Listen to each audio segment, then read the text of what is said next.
Oke, kita lanjutkan. Jadi tadi kenapa jawabannya masih meragukan karena di situ negatif sekian.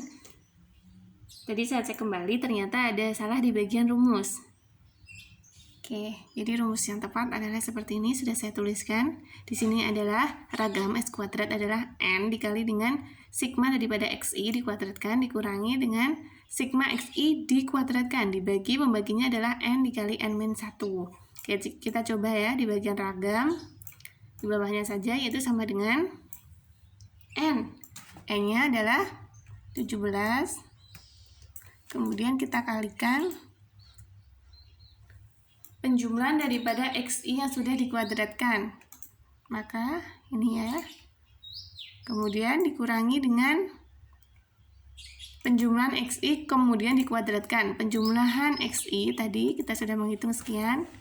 Kemudian dikuadratkan. Dikuadratkan pangkat 2. Kemudian jangan lupa dikurung. Di bagian depan juga. Dibagi dengan N. N-nya adalah 17. Kemudian dikali dengan N-1. 17 dikurangi 1 langsung saja 16. Jangan lupa dikurung di depannya. Kemudian tekan enter. Oke. Jadi kita punya nilai ragam sekian.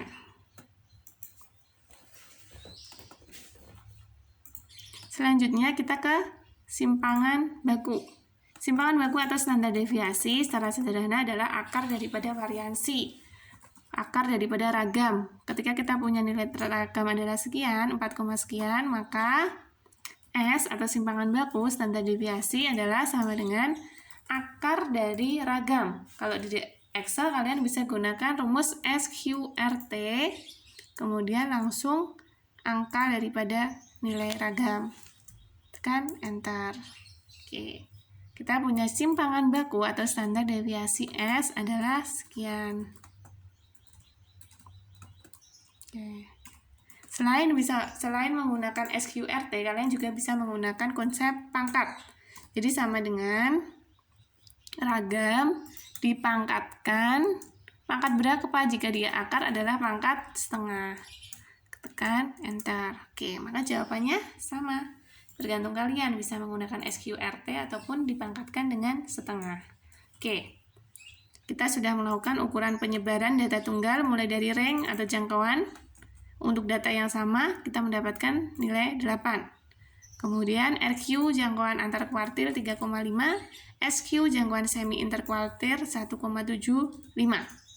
SR adalah simpangan rata-rata 1,785, ragamnya 4,9, S-nya adalah 2,23238. Oke, itu untuk ukuran penyebaran data tunggal. Jadi maksudnya secara fisik ya, misal kalian punya data seperti itu. Datanya tadi nilai terkecil adalah 2. Kemudian nilai terbesarnya adalah 10.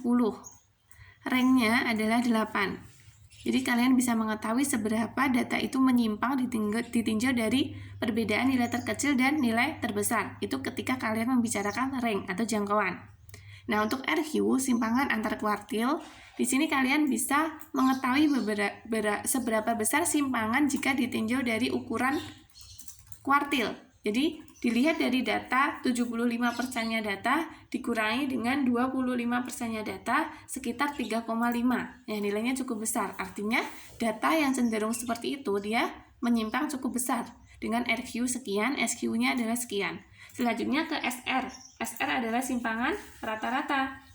Jadi, di situ kita ingin mengetahui seberapa besar jarak daripada nilai-nilai itu terhadap ukuran pusat atau rata-ratanya. Yaitu jarak antara nilai data menuju rata-ratanya. SR di sini sebesar 1,78.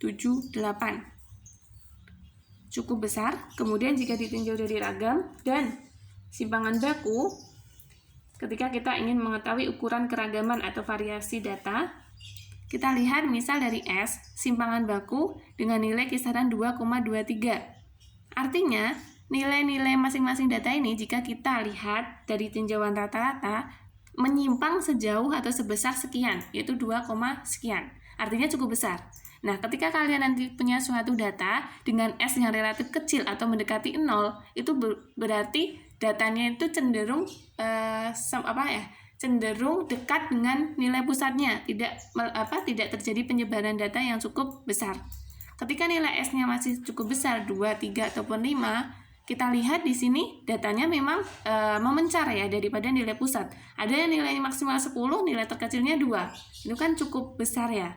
Misal, kita punya nilai rata-rata adalah 4. Kemudian datanya cenderung antara nilai 3 dan 5. Itu nanti mungkin akan dihasilkan nilai S atau simpangan yang relatif lebih kecil jika dibandingkan persebaran data yang seperti ini, 2 hingga 10. Nah, inilah manfaat daripada ukuran penyebaran data untuk khusus data tunggal. Nah, nanti kita lanjutkan kepada data kelompok. Data kelompok juga dipelajari 6 jenis ukuran penyebaran data. Namun, ada sedikit mungkin yang membedakan nanti di persamaannya atau rumus-rumus yang akan kita gunakan. Oke, demikian untuk ukuran penyebaran data tunggal. Silakan kalian pelajari, silakan kalian simak secara